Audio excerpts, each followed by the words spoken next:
Hello students, आइए आज हम छोटा सा कंसेप्ट लेते हैं, that is C3 and C4 pathways in addition with a little concept of Calvin cycle.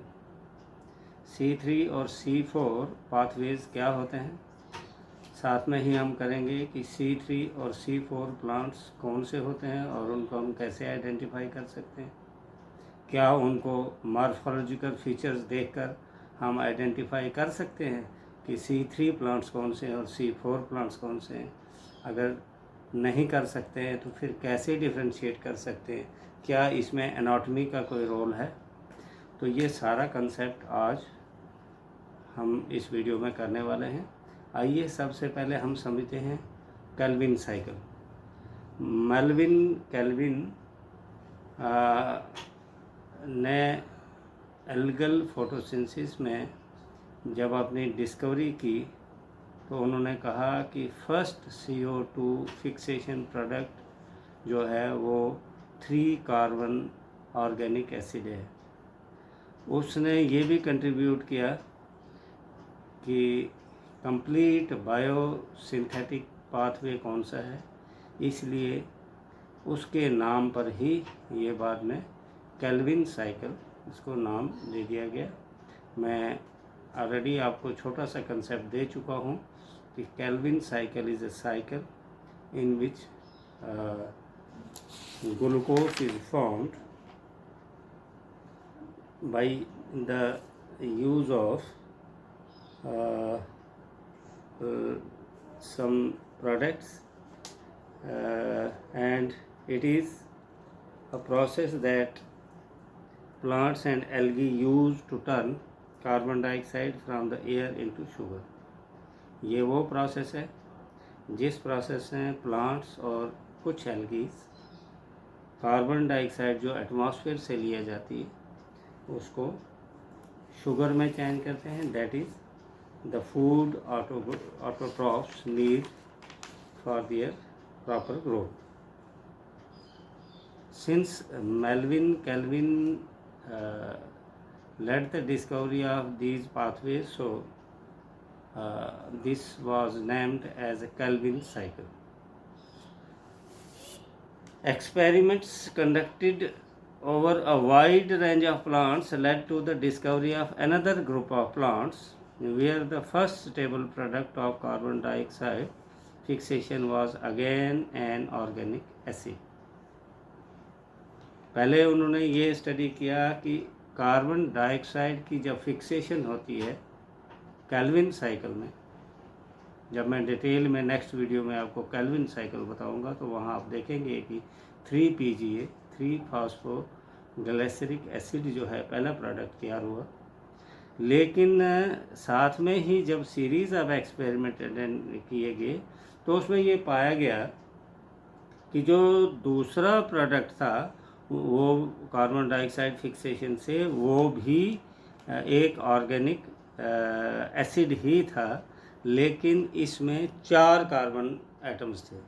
उसमें 3 कार्बन एटम्स थे, इसमें 4 कार्बन एटम्स थे। This acid was identified to be oxaloacetic acid, या जिसको शॉर्ट करके OAA कहा गया। एक में जो है फास्फोग्लिसरिक एसिड जो है प्रोडक्ट तैयार हुआ 3 कार्बन एटम वाला, और एक में 4 कार्बन एटम वाला ऑर्गेनिक एसिड तैयार हुआ जिसको नाम दिया गया OAA, that is oxaloacetic acid. Since then carbon dioxide assimilation during photosynthesis was said to be of 2 main types.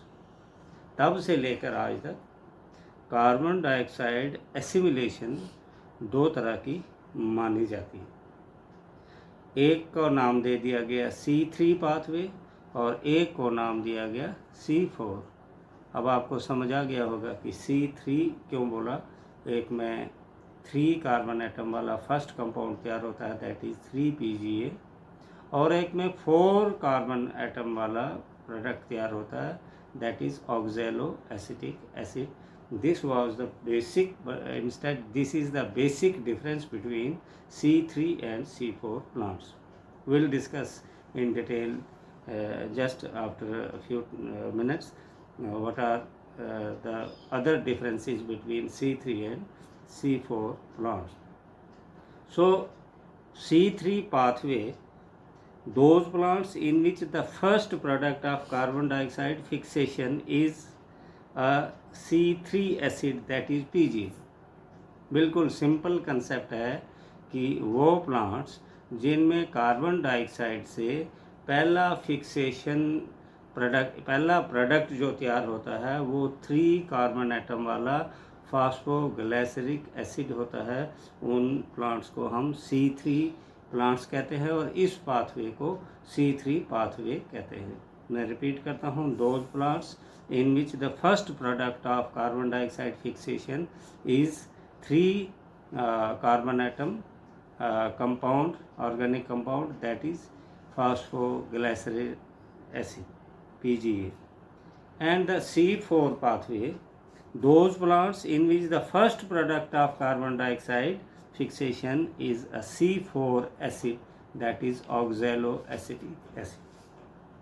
एक में 3 PGA कंपाउंड तैयार होता है फर्स्ट प्रोडक्ट, तो वो C3 हो गया क्योंकि उसमें कार्बन के 3 एटम्स, और दूसरा जो है C4 प्लांट्स हो गए क्योंकि उसमें फर्स्ट प्रोडक्ट जो तैयार होता है that is OAA, oxaloacetic acid.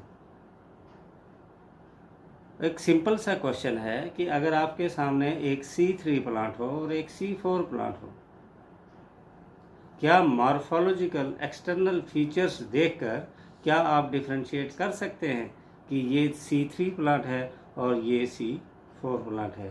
तो इसका क्लियर आंसर है no, we can not differentiate by studying the external feature that is morphological characters of plants, and morphological characters are not sufficient to differentiate between C3 and C4 plant.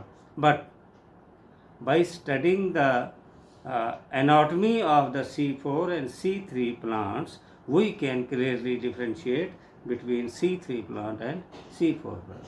This is the specific answer कि क्या morphological features को study करके हम C3 और C4 plants का differentiate कर सकते हैं? तो आंसर है इसका नो, क्योंकि morphological character external features, external characters को स्टडी करके हम C3 और C4 प्लांट को डिफरेंशिएट नहीं कर सकते हैं।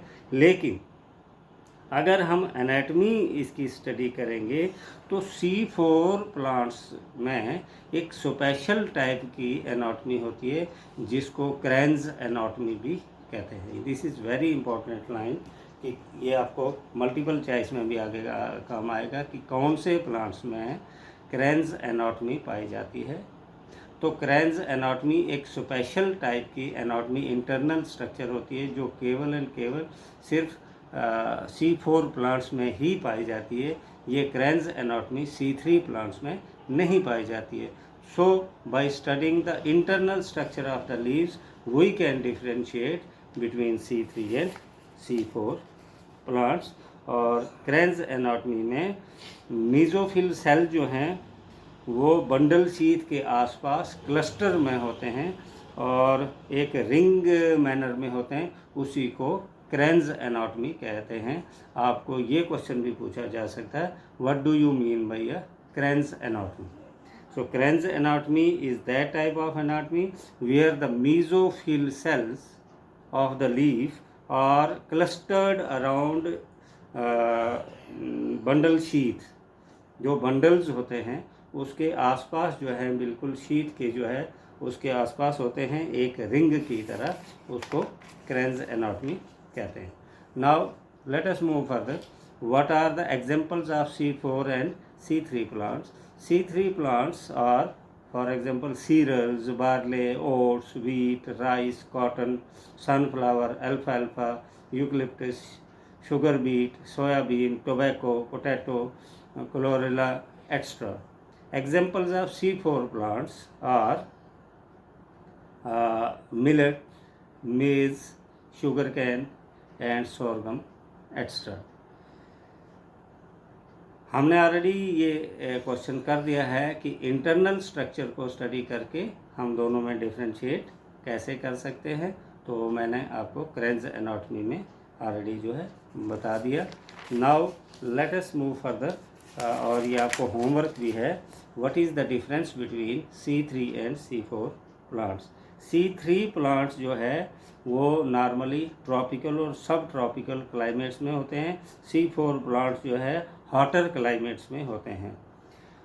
C3 प्लांट्स में केल्विन साइकिल इन्वॉल्व होता है। C4 प्लांट्स में hatch and slack and C4 cycle involve होता है। C3 प्लांट्स में एनाटॉमी कॉमन टाइप की होती है। C4 प्लांट्स में क्रेन्स एनाटॉमी होती है। और फर्स्ट प्रोडक्ट जो स्टेबल प्रोडक्ट C3 प्लांट्स में बनता है दैट इज़ PGA 3-PGA, और C4 प्लांट्स में ये ऑक्जेलो एसिटिक एसिड होता है। और फोटो रेस्पिरेशन जो है C3 प्लांट्स में पाया जाता है। फोटो रेस्पिरेशन स्लाइटली प्रेजेंट होता है मामूली सा C4 प्लांट्स में। C3 प्लांट्स 18 मॉलिक्यूल ATP के यूज़ करते हैं एक ग्लूकोज का मॉलिक्यूल तैयार करने के लिए। They use 18 ATP to produce single glucose molecule, but in case of C4 plants 30 molecules of ATP are used to produce one molecule of glucose. Thank you very much.